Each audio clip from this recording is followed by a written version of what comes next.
Friends, તમે પણ જો આ વધેલી ઊન છે જે આપણે કંઈ પણ ભરતા ગૂંથતા હોય એમાંથી જે નાના નાના કટકા વધતા હોય એને ફેંકી દેતા હોય તો આ વિડીયો જરૂરથી જોજો.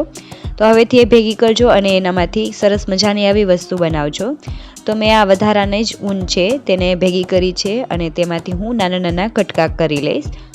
આવડા કટકા વધ્યા હશે એ પણ તમે બચાવીને રાખજો, કારણ કે આપણે આવડા જ કટકા જોશે.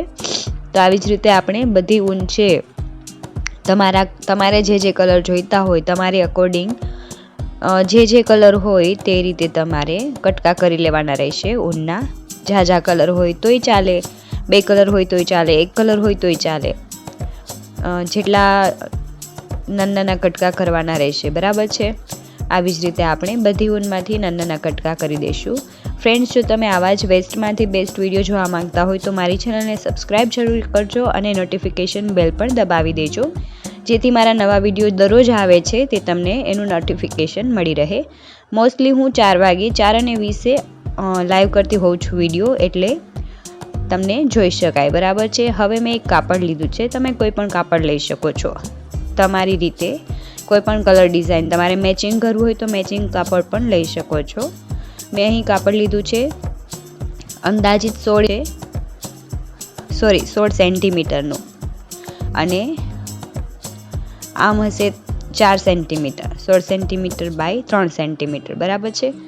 હવે હું ફેબ્રિક ગમની મદદથી એને હું આવી રીતે ફરતી બાજુ ચોંટાડી દઈશ. એક સાઈડ આપણે ખુલ્લી રાખવાની છે, બાકી 3 સાઈડને આપણે ફેબ્રિક ગમથી ચોંટાડી દઈશું. તમે અહીં સિલાઈ પર મારી શકો છો.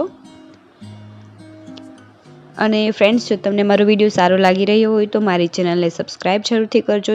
જરા પણ ઇન્ફોર્મેટિવ લાગતો હોય તો તમે લાઈક પણ જરૂરથી કરજો અને શેર પણ જરૂરથી કરજો. આવી જ રીતે હું ફરતી 3 બાજુ હું ફેબ્રિક ગમથી ચોંટાડી દઈશ. તમે અહીં ગ્લુગનનો યુઝ પણ કરી શકો છો, હાથ સિલાઈ પણ કરી શકો છો, બરાબર છે. હવે અહીં આગળની પ્રોસેસ એકદમ સરળ છે. હું જે રીતે કરું છું એવી જ રીતે તમારે કરવાનું રહેશે, જેથી તમને આવડી જાય. અને જો વિડીયો સારો લાગે તો ચેનલને સબસ્ક્રાઈબ કરજો, કમેન્ટમાં કંઈ પણ લખજો અને લાઈક પણ જરૂરથી કરજો.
તો ફ્રેન્ડ્સ, આપણો નેકલેસ ઓલમોસ્ટ રેડી થઈ ગયો છે.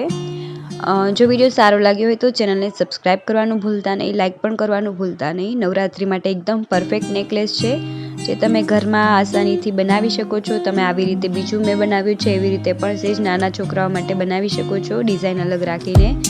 તો કેવો લાગ્યો નેકલેસ કમેન્ટ કરીને જરૂર જણાવજો. લાઇક કરજો, શેર કરજો. જય શ્રી કૃષ્ણ. આવજો.